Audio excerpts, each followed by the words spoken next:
السلام علیکم ناظرین، پروگرام خبر سے خبر نادیہ مرزا میں خوش آمدید۔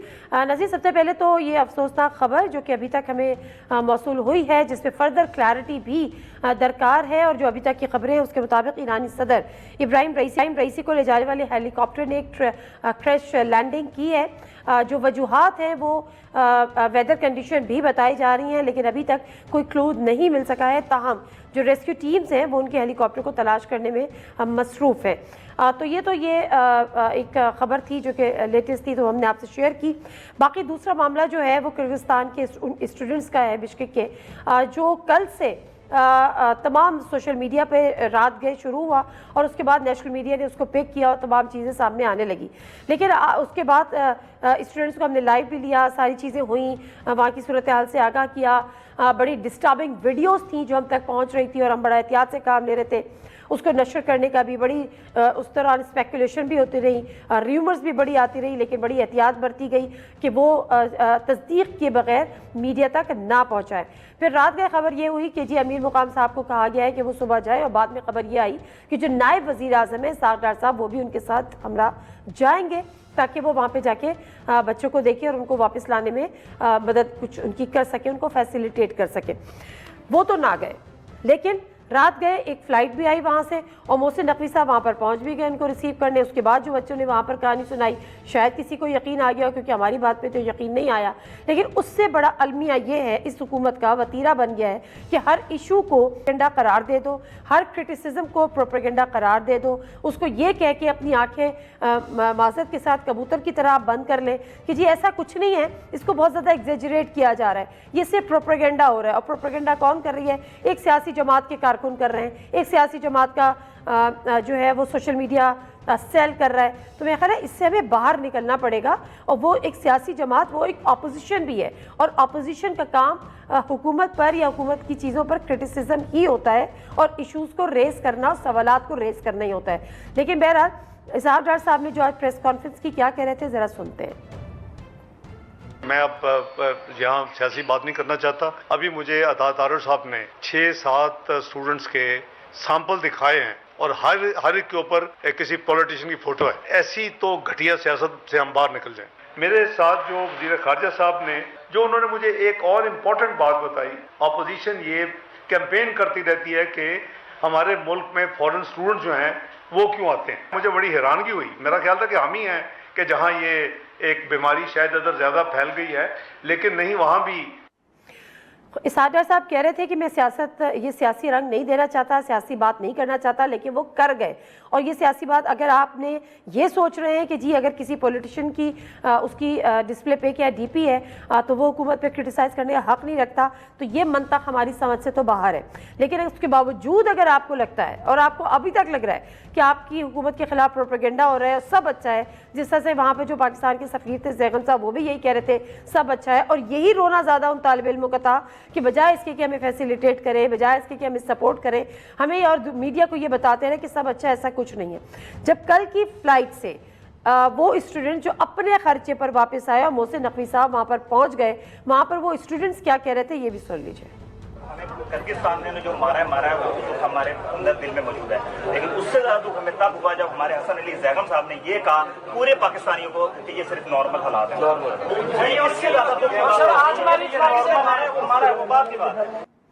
بہرحال شاید بچوں نے خود سے آ کے کہا ہو تو کسی کو یقین آ گیا۔ ہم آگے بڑھتے ہیں۔ آج جو ڈیفنس منسٹر ہے خواجہ آصف صاحب، انہوں نے بھی ایک سیاسی بات کی ہے، اور ظاہر ہے وہ سیاسی بات ہی کریں گے، لیکن وہ کیا کہہ رہے تھے یہ ذرا شارٹ کلپ سنتے ہیں، پھر آگے بڑھتے ہیں۔